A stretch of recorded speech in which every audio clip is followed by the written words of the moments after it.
Hello friends, welcome to the new topic on my channel. This is osteoporosis. Now what is the meaning of this word? Osteo is bones and porosis means bones becoming porous. That is weakening of bones. Weakening of bones to the point that there is bone fracture with minimal trauma. Now this is also known as silent disease of the bone, as patient has no complaints or no symptoms until the patient comes with bone fracture. So it's very important to keep the bone healthy and to avoid or to delay the process of osteoporosis. Now let's come to the pathophysiology. For this we have to understand the meaning of bone remodeling. Bone remodeling is a lifelong continuous process which means removal of old brittle bones and which are replaced by new bone. So it is a lifelong process, and there are two cells which balance the process of bone remodeling. First is the osteoblast, second is the osteoclast. Now osteoclasts are the cell which form the bones. Opposite to this action is the action of osteoclast, which reabsorb or take away the bone. So normally there is balance between both the cells for the process of bone remodeling. Now in adolescent, up to adolescent age, the osteoblast activity dominates over the activity of osteoclast.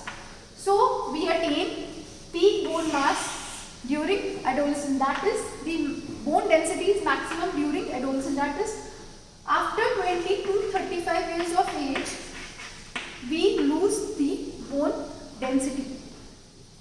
Now what are the factors which promote the osteoblastic activity?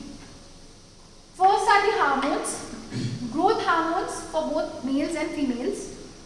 Second is the estrogen hormone which is present in females, and third is the testosterone present in male. These hormones, they promote the activity of osteoblasts so that they can produce more and more bone. Second is the diet, which play a very important role. Diet should be rich in calcium and vitamin D, as vitamin D is needed for the absorption of calcium. So diet is very important. We have to take diet which is rich in calcium. Third is the physical activity. So we also should involve routine exercises so that it can strengthen our bone. So these factors stimulate the osteoblastic activity. Now come to the risk factors. Before that we should note there are two types of osteoporosis, primary and secondary. Primary is related to age and sex.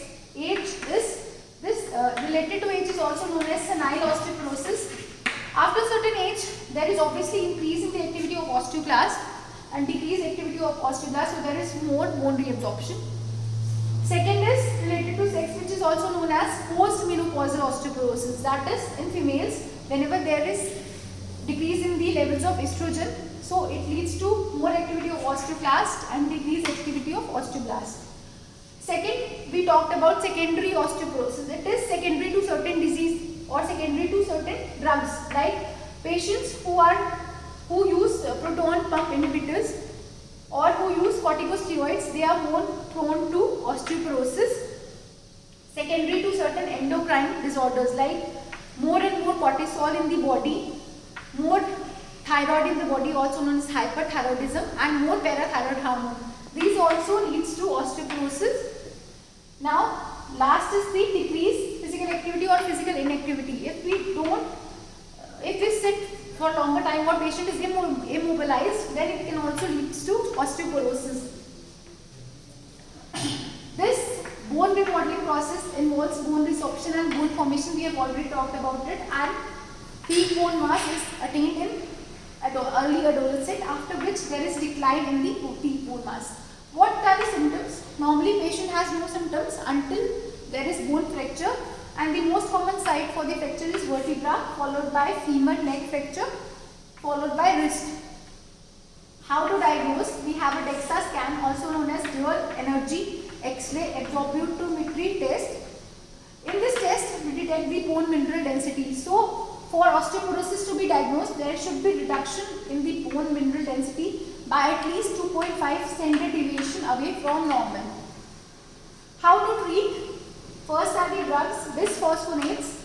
They are the drug which decrease the activity of osteoclast. So first and foremost kind of treatment is bisphosphonates. Second is calcium rich diet. You have to ensure that whatever diet you take, it should be full of calcium and vitamin D.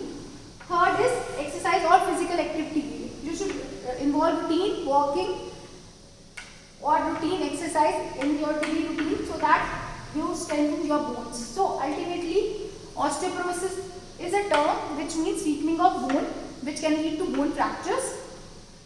And it is very important to take care of your bones, which you can take by adding calcium in your diet and routine exercise. Thank you so much.